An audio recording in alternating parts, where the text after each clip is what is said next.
Unleashing the power of the heart, a journey to magical healing. So disclaimer, and it warned you when you signed in, but this is being recorded so that we can share it afterwards and just bring more consciousness to this information. So if you do not wish to be seen or heard on camera, please simply keep your mic muted and camera off, and you can ask questions in the chat box, and then no one needs to see or hear you if you're worried about that later. So what is the heart? It's the primary organ of your circulatory system. Your heart contains 4 main sections, chambers made of muscles, and it is powered by electrical impulses. And that's the end of the boring science you have to hear. But just in case, this is what science tells us the heart is. What does metaphysics say? Metaphysical meaning of the heart is love, the affectionate consciousness in man. It is the faculty through which man receives love from being. The heart, however, is but the visible expression of an invisible center of consciousness. It is the center from which the divine substance is poured forth. Everyone uses its heart center when he sends forth a loving thought. Now that's almost the other way. That's also not doing it enough justice, though that's very beautiful. And also true in a very profound way. In reality, your heart is an energetic, energy-making toroidal field and another brain. This is the key points I want to bring home today from my lesson, is that it is, you'll see, it is very powerful. This is literally this is a toroidal field. This is what's happening around you at all points in time, and how you cultivate your heart energy is how big that's going to be. And the bigger that is for you, the better that is for you. Toroidal field of the heart. From the inside, your heart emanates an extremely powerful toroidal energetic field, and it has been scientifically measured to go out as far as 5 miles from your heart. The heart's magnetic field is the strongest rhythmic field produced by the human body. Now, 5 miles is if you are working on that heart and making it extremely powerful. It does not need to be that powerful. It can fizzle out a couple inches. We want to cultivate a very powerful heart.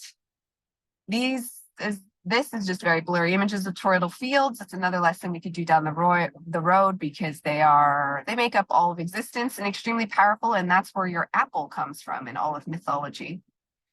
Okay, the heart is also a brain, so a completely separate but equally powerful thing to know about your heart.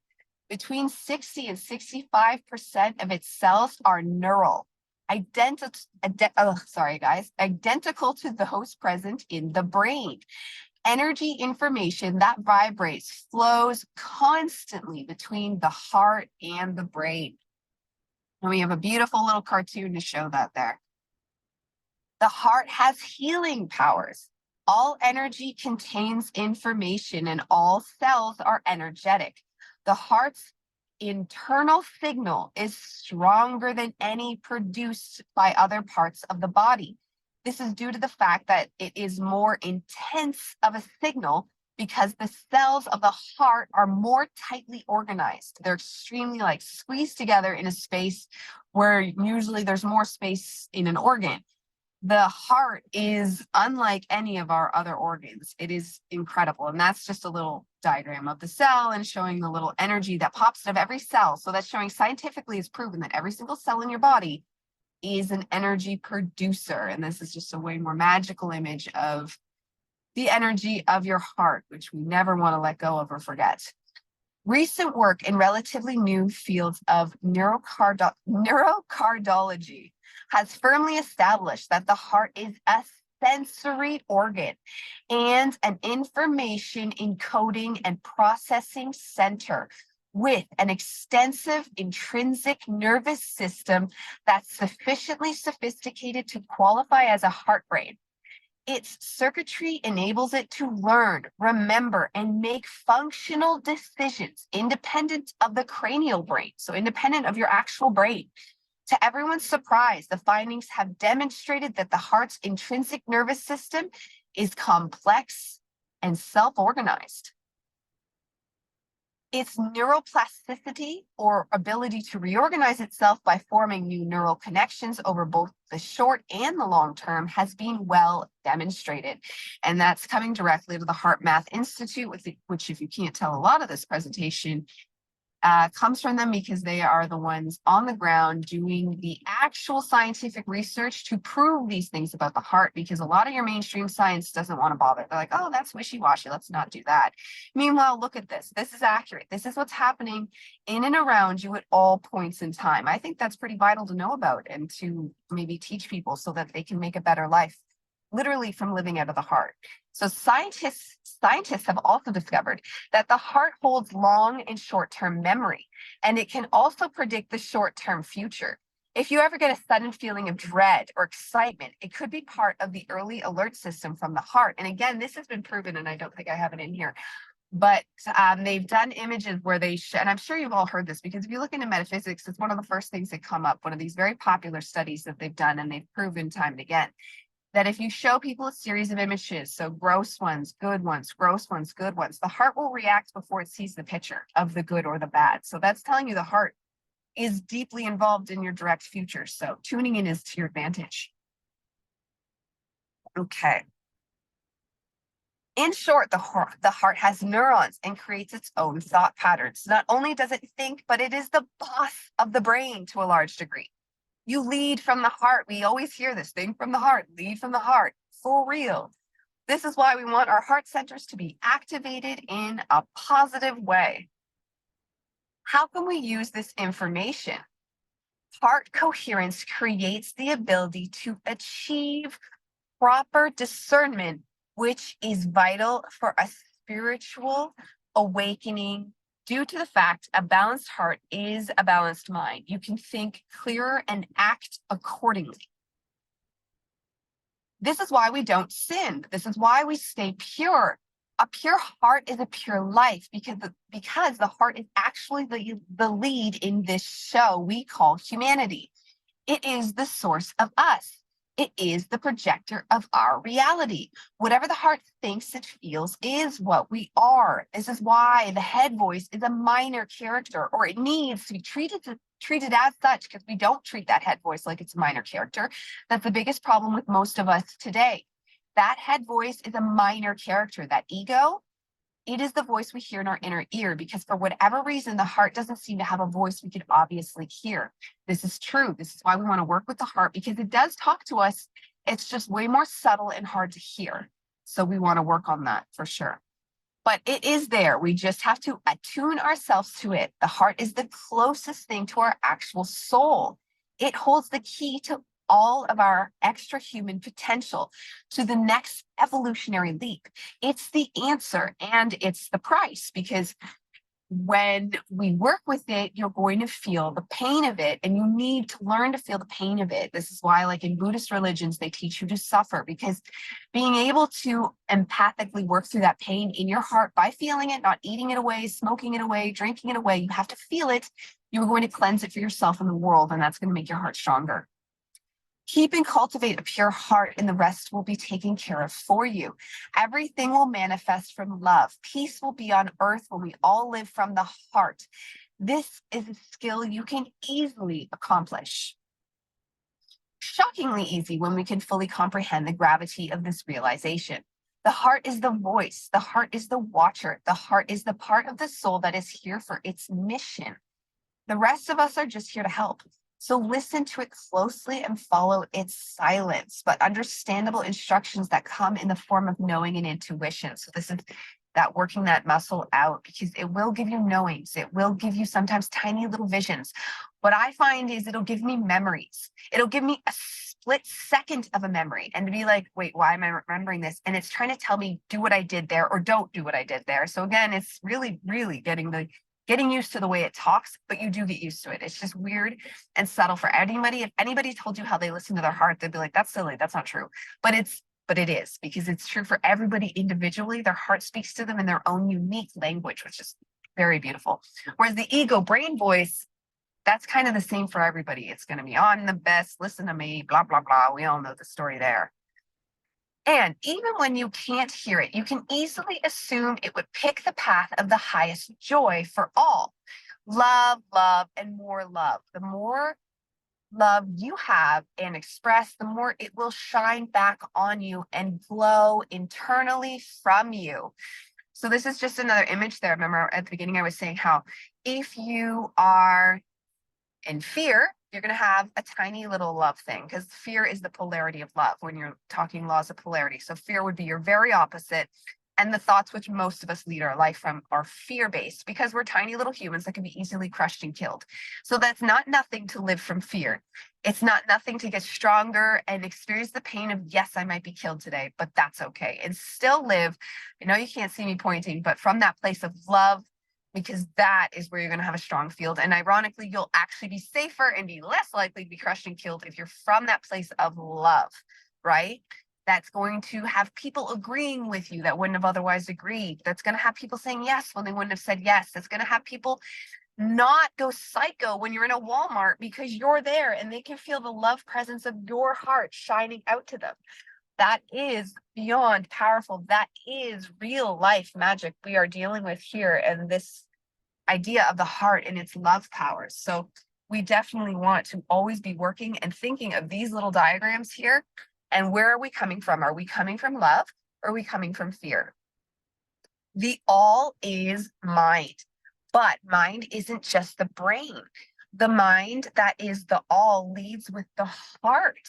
The brain is just adding in dialogue for the story. And it's important to note it doesn't always guess the dialogue right. That comes down to our ability to read our own energy. So that's another very true fact here, is that we don't even read our own hearts right. So we definitely want to practice on that. And the ego will be like, oh, well, that's because blah. And it'll no, but you'll get used to it. When you are studying esotericism, you need to understand that vibration and frequency are different. When you're looking with a soul level lens, they are similar but different.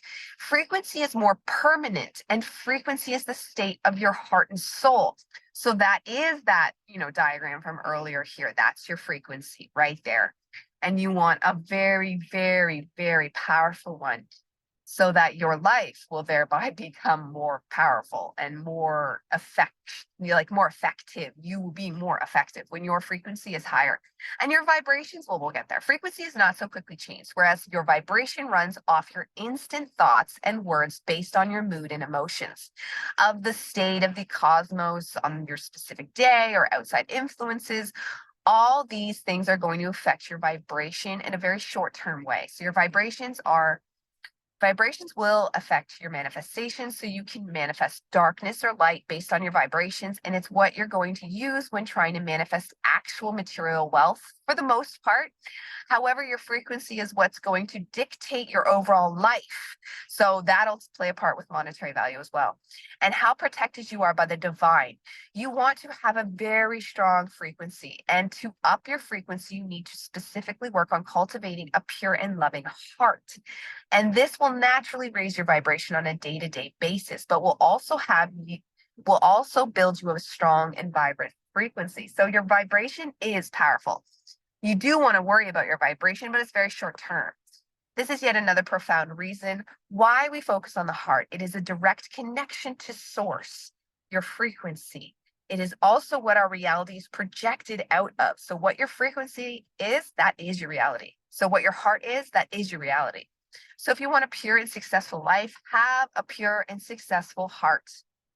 That's our references from what I used. A lot of that was written by me or them, and I appreciate and thank them all. So now we're going to move on to questions, and then we are going to finish with a heart activation meditation. I can keep it quick. Depends how long our questions go, but it's very important because it helps anchor in and integrate in what we talk about today and learn, because it's one thing for the brain to hear it, but when you integrate it in through a meditation or something along those lines, so just deep heart feeling. I know some people can get deep into the heart. I work on cultivating that myself without actually having to meditate, because that's like a superpower on its own, to call upon it whenever you wish. So here we go. We are back. And I will open it up to you. Let's see. Has stopped. Yeah. Okay. I will open it up to you all. And does anybody have any questions? Or I can check the chat. Did anyone want to write any questions? I see a hand, Olivia. Yes, please ask your question. Hi, I was just wondering because you mentioned this during the presentation. So you mentioned how when you're listening to your heart, sometimes it's like a feeling or a notion of something that you felt before. So that's kind of, feeding into that. But how do you know the difference between the ego, because there might be a trauma issue that you faced in the past, versus that heart intuition of like something, that's actually better for you instead of listening to the ego? Like, how do you tell the difference kind of thing? Very good question. Very good question. And that goes into directly to what I just said. So being able to sink into that meditative space when you're out and about. So I feel like what you're saying is like a trigger. So how do we know I'm not being psychically warned that something's going to happen or I'm triggered? And this is exactly where we want to work on that muscle of the heart and get it to be more sensitive to what's happening. And either way, if you treat it with the same severity, you take that trigger and you feel it in your heart, because that's where our meditation is going to take us today. You want to learn to breathe from the heart, which is you've probably done the belly breathing. That's a very pranayama. Belly breathing is a very meditative breath. There's also heart breath, which you want to utilize. So when you're breathing, you want to imagine it coming in and out of the heart, and that's going to slow down the egoic mind so that you can focus more deeply on exactly what's happening. You want to slow down the running of what's happening because you want to almost ask yourself why, but don't let it go. We want to slow it down. And then when you feel in, it's kind of almost like a yes, no, go, stay. The heart is very, very simple. Where the egoic mind is going to be like, well, I can't do that because Julie made me really mad last time, or I can't trust my mom to do this because of blah, blah, blah. That's going to be the ego. The heart never has words. Sometimes, if you're lucky, you get one word, or one phrase, and you'll hear it randomly, like, what was that? And then you're just left, and it's very sneaky. So the heart is, unfortunately, and that's because I think it wants us, because it's the soul, it wants us to work those muscles to get stronger so that we can one day be one of those, I hear everything you're saying, source, God, inside me, higher self, and it's perfect. But in the way, exactly what you're saying, that's our baby steps, is focusing in, catching those triggers, and running it through this processor of the heart. And that processor is that frequency field we were looking at. And you're just going to cause that to get bigger and bigger. And as it gets to that bigger image we looked at, it's going to get stronger. And you're just going to know there'll be things that you'll be like, oh yeah, I got it. But it's going to be a work in progress, just like going to the gym and working at that muscle. Does that help? Does that answer? Let me know. Yeah, thank you so much. Okay, good, good, good. That's a really hard one too in the beginning. It's not nothing, but it does get easier and better. Practice makes perfect there. Okay, do we have any other questions about our heart or anything you might think might be related to what we discussed? I know I kind of glazed over the frequency vibration because that's a whole lesson on its own, but I just wanted to give just the very basis so that we understood that if you hear the difference out there in the metaphysical world when you're learning, that if people are using it correctly, your overall frequency will be that heart image we were looking at, that toroidal field that's all around you. That's your frequency. That's your permanent state of heart to body connection, and mind. Like, we want the mind in there as well, and the all is mind. So ultimately, it's a balance. That Holy Trinity finds its way into all these things in our life. So that's very good to stay focused on, because the heart can't go wrong with the heart. You can go wrong with the brain, you can go wrong with the body, but you can't go wrong with the heart, because it's only going to allow you to do good things. It's never going to allow you to do anything wrong. It's going to immediately make it clear that was wrong. So even if you're not sure, like you were saying before, like let's say we want to do something and we're not sure, if we stay centered in our heart and we do it anyways, because we're not good at reading our heart yet, but then after you feel like, oh God, you did wrong, you sinned on your heart, but at least now you know for next time. But if we got all egoic and go, oh no, I know it said I could do it, oh no, I know it said I could, and we don't listen to like, no, it didn't, then we won't know for next time, right? So that's when we're always working and live, and it can be very hard, it can be very painful.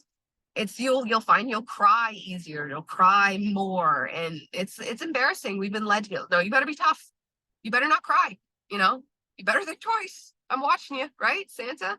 You're not, what if I feel strange pull in my heart while talk? Yes, that's a good question. Thank you for asking that. So we have, what if I feel a strange pull in my heart while talking someone's name, I'm assuming is what you're saying. While saying someone's name. Yes, that is actually a good exercise, which they'll have you do. But actually, what Olivia said, you want to be careful there because sometimes that could just be egoic triggers. So they might have a pure soul, and you guys might still have a pure soul mission together, but there might be debris in the way. So it's your mother, and they've done some things to offend you, a sibling, even a best friend you can come back together with. I find with casual friends, if you have a negative feeling about them, be gone. Goodbye. A new relationship, be gone. No thanks, right? But when it's a sibling, a child, your parents, even close cousins and stuff, you want to try to work with them. Actually, that person is a stranger. Okay, yeah, be gone. Yeah, they're a bad person. Yeah, if it's immediate, but then you could have ego things. They could be wearing the wrong sports team shirt. So you got to watch, and it could even have been subliminal. Sometimes the colors they're wearing, reds can make people feel differently. So, but again, it's just using that muscle, and you have the right idea. So you do want to feel it in your heart, and again, stay and listen to that heart and work on making sure you're listening to the heart, not the ego, is my point here, because they do fight for supremacy. But this one, even though the ego will tell you differently, this one is stronger, and the all is mind. But like I mentioned in the presentation, the mind, when it comes to the ultimate mind of what we are in our consciousness, it's not just the brain. The brain is a tool, and it gives us the words, but it isn't the all of mind. Yes, the all is mind, but it's not just this brain, it's the whole package. So it's, again, just working with that. But you have the right idea. And yes, usually if it's a stranger, you have a bad feeling in your heart, stay away from them. So yes, in short answer, but nothing actually has a short answer. Everything is way more complicated than you'd think, until we get that cultivated heart and our ego has just shushed. And then we can walk through life in truth and honesty. And I'm proof of that, it gets way easier. But there's still times where like, is it? Especially when it's close family. All right, got it. Thank you so much. Perfect. Okay. Any other questions or comments or things to add into the presentation that you think are meaningful here?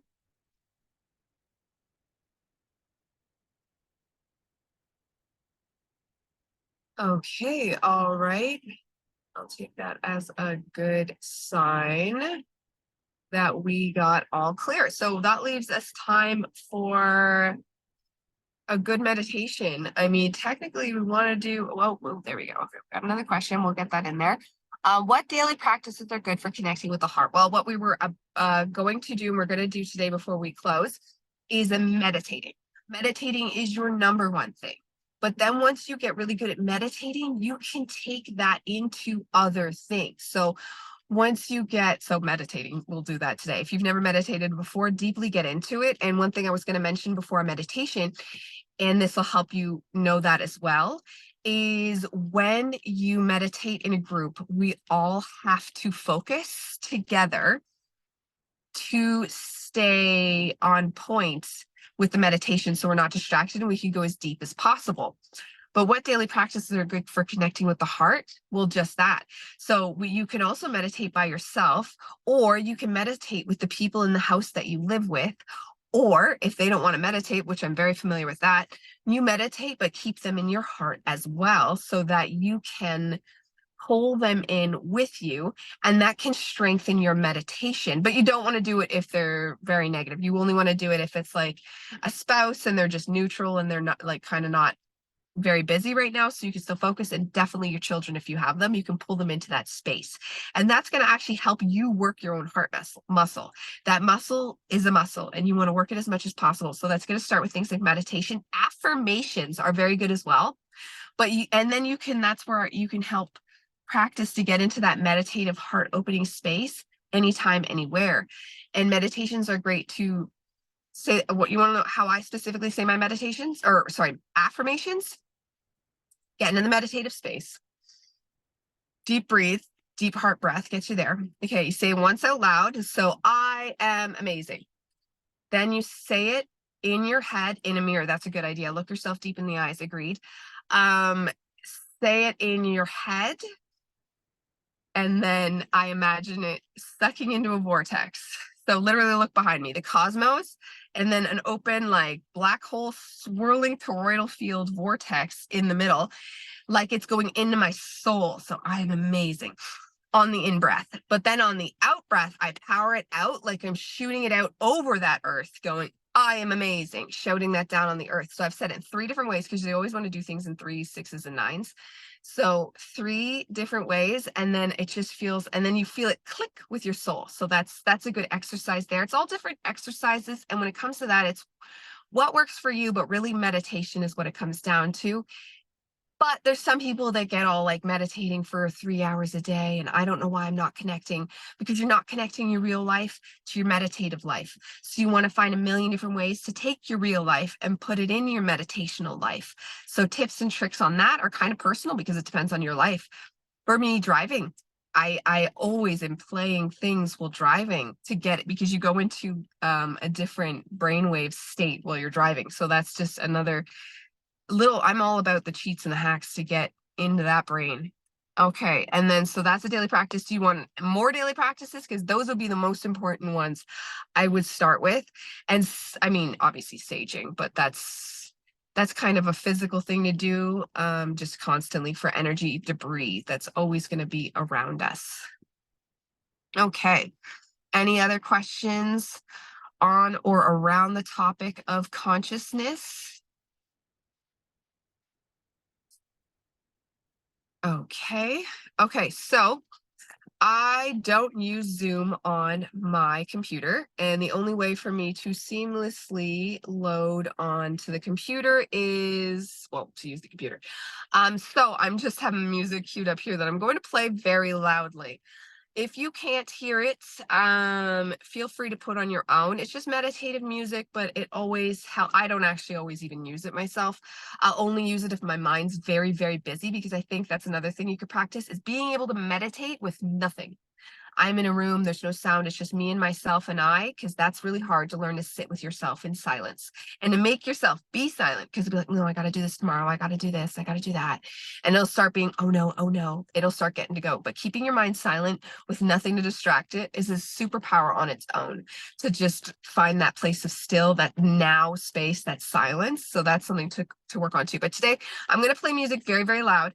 If you don't hear it, I apologize. Feel free to play your own. But we're going to go into a meditation. I'm going to set us a timer. I want to do 20 minutes, but I feel like that might be too long. How many, do we have yeses for 20, or should I just do 15? Maybe I'll just stick to 15. I don't want anybody to tune out, because that's another thing with meditating. If you're new to it, it's better to stay small, because in the beginning, because your ego is going to really build it up and be like, oh, I can't possibly do that again. That was way too big of a deal. And so you really want to kind of have to candy coat and baby your ego in the beginning, but it gets used to it and you can get stronger on it, because ultimately you want self-control and you want to be like, no, I'm going to meditate for an hour. And that inner voice is just shush. And it's because it's kind of like a dog. I've heard that before. You need to treat it like a dog and you need to become the master. But you want to also be tender with it, because in the beginning it is the boss and it will take back control and throw you off your path if you're too greedy with it in the beginning, is something I found. Okay, so we're set up for 15 minutes. The music is ready, and the only thing left is that I just want to tell you guys, in case you don't know, you want to close the circuits. This is why we do this, or come together in a point. Cross your feet at the bottom, because if we're sitting in a chair, if you want to do the full, like the yoga sitting, that's good as well. I see our Adrian has a little picture here. Yes, if you want to sit like that, that works. Or you can sit in your chair, but I always cross your ankles, cross the hands. You want to cross the circuits, because we are electrical. And the more you can bring the energy together for yourself, the better. Okay. I'm going to face my screen away so nobody's tempted to look and see what everybody else is doing. And just stay in yourself. And we want to just keep that space quiet as we deep breathe in, feeling it in the heart and out the heart. I know it's literally going in and pushing down on the diaphragm, but we want that pushing down on the diaphragm, but also visualizing it in and out of the heart, in and out of the heart. And if you want, think cleansing thoughts, think I'm cleaning you, I love you, but keep it simple, no big deals. We're just trying to, because we want to, when we're breathing into the heart, trying to get you to show you that eventually you can learn to feel the heart. Like I can feel my heart, and that's how you get into that meditative space on demand. Okay. When we feel the heart. So let's start to feel our heart, people, breathing in and out of the heart. Okay. And here we go. Music. Hear it? Yeah.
They to start shifting out of our meditative space, exiting out of our heart with love, thanking our heart for everything it does,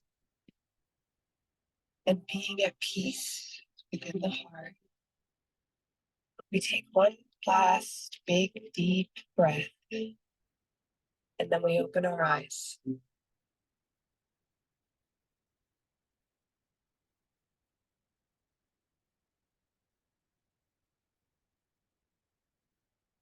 Okay. How was that? I felt some things. Yeah. Oh, our group meditation is amazing.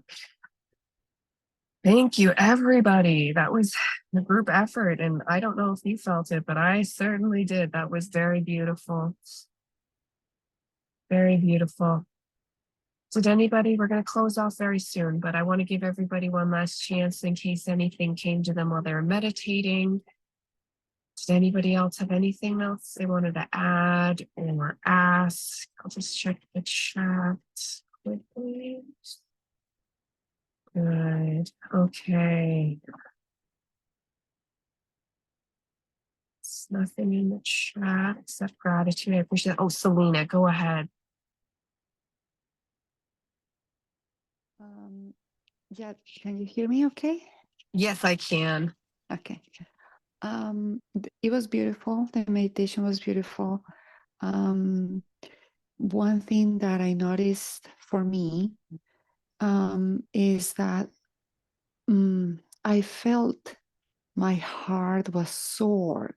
You know, like when you work out or something and your muscles are sore, that there is pain. It was sore. I felt that too. Yes, that's so we went there together. Yep. That's when you go into that heart space, assuming you're asking why you felt pain, it's like you just said, it's like working in a muscle you've never worked out before.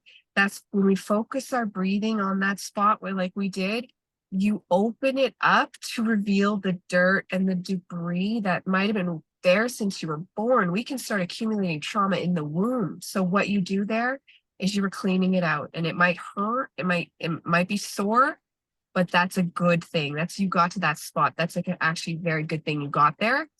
And that's why we wanted to keep our thoughts empty and pure. Then you would have cleaned it out. You would have done a good job. Okay. Is that how it felt? How do you feel now? Better. It still feels kind of painful. Kind of, it's almost like I have pain in my chest, but it's not something I can touch.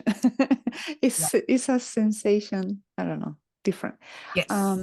And the other thing that I liked about was that I felt that collective, the group meditation, because when I meditate by myself is one experience, but when you meditate in a group, it feels even greater. The energy is bigger, and I felt like right now the world needs this kind of energy, heart energy, and love energy, and so I gave a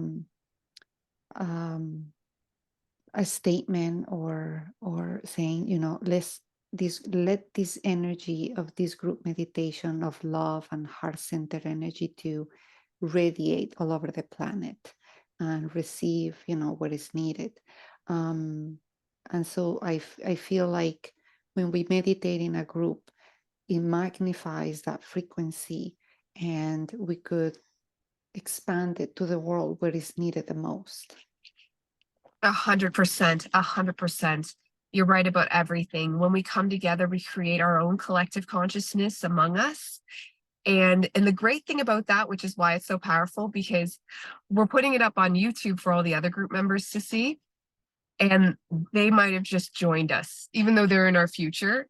That's why that could have felt so extreme, is there might be hundreds of people watching this one day, and they were all joining us, and we were all coming together in that united purpose of cleaning and opening the heart. So you were exactly right. And that kind of energy, like imagine if we all had 5 mile, just us in this group, imagine if we all had 5 mile big. I mean, I know most of us are Canadian, but of an energy field that anybody that walked by it, that's our entire neighborhood, you know, anybody that walks through that would be cleansed. That's powerful. That is reason enough to heal the self for our own reasons, but then we are literally helping the world. So you're very on point with that. In regards to you saying that in case your heart still hurts later, it might be because you've opened, that happens. Muscle pain is common too. In fact, we should start making it a thing to do like a salt bath before. I do sage. I sage, so hopefully that's saged all of us, but I do a saging before I begin to clear off any clutter. But then let's just say you just open something up that's hasn't been opened since it happened. You can still do that afterwards. That's even going to be more powerful after to clean that out. So salt baths, saging, if you sage, crystals, selenite's very purifying. There's lots of them are major pure. Champagne aura quartz.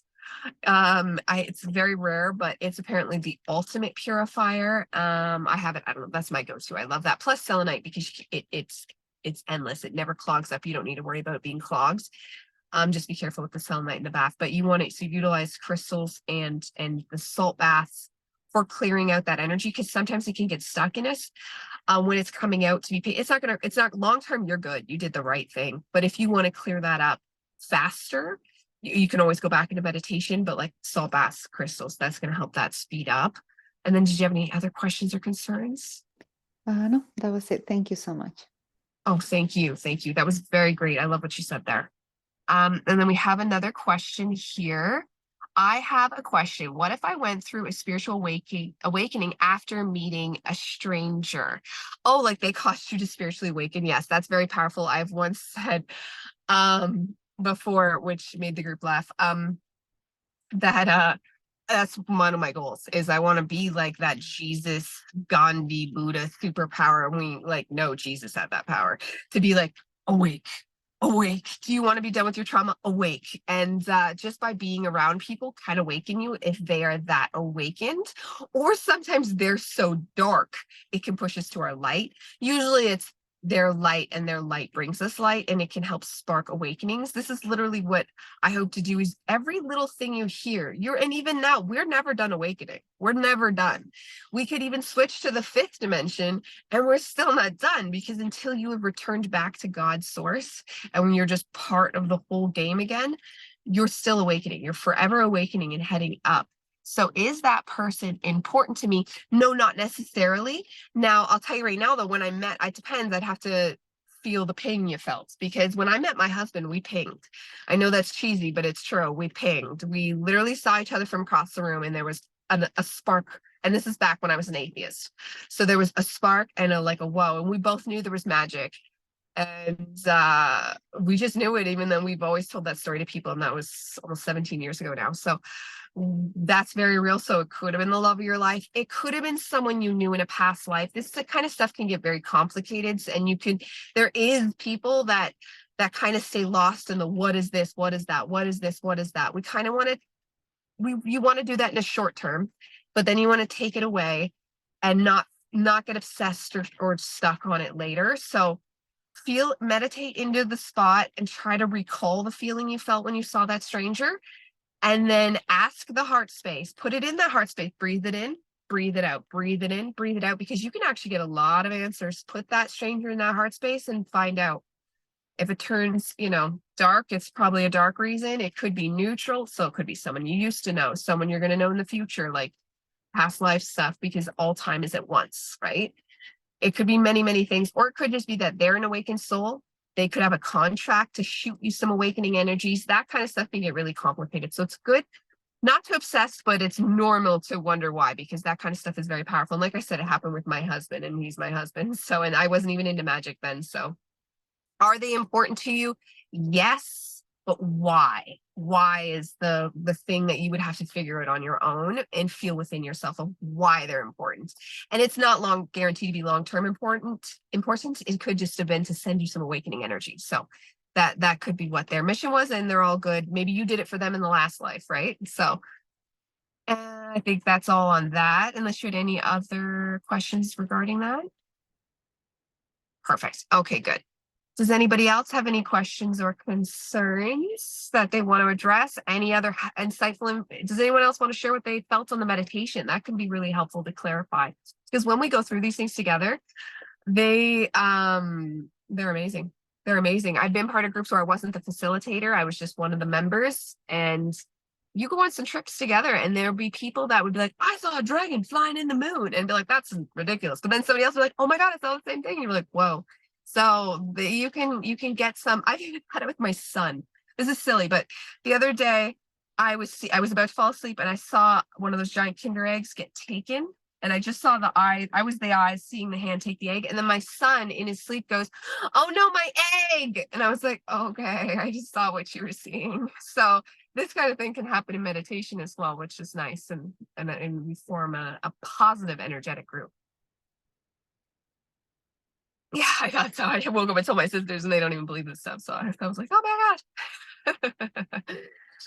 Okay. This was good. This went great. I hope everyone learned a lot. The next one is November 30th. And I've already started writing it. It is something about basically the opposite, but how our brains project our reality. Not the opposite. They coincide together, but the brains is where we're going to have to start dealing with tricksters and what to jump over. Because there's more things to watch for, more nuances to feel in the brain. But the heart, that's why I love the heart. That's why you start in the heart. The heart will only steer you right. The heart will only take you to the right direction. So if you have any, if we already signed up for this, would you be sending the people directly to this group the new meeting info, or do we have to sign up on the events page? I'm going to email the whole group. So yes, you will all get the email with the new Zoom link. Or we could just reuse this one. I think I made the time the same time because 11 is a very powerful time to do this. But I made it a Thursday because I want to switch around the days so that people can everybody works different schedules, and the 9 to 5 thing's usually over. So I know most people work all over the place. The meeting group. Yes. Yeah. So I will send that out as well. And then if you have any questions in the meantime, feel free to email me, or I'm actually going to write my website down. There's tons of resources there, that you can, I'm just typing. There we go.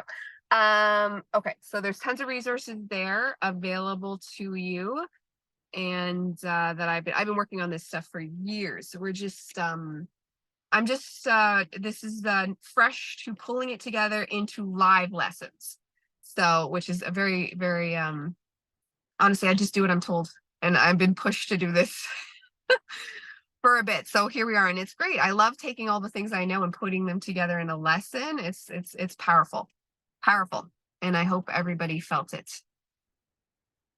Okay, perfect.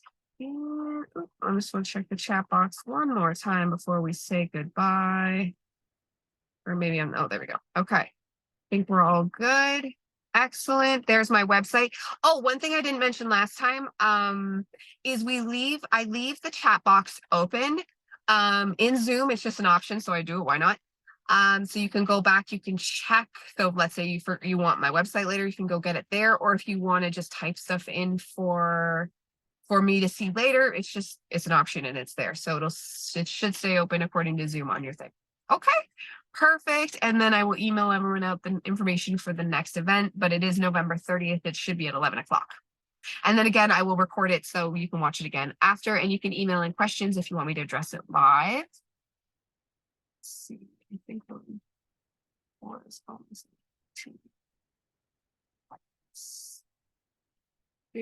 see. Visit.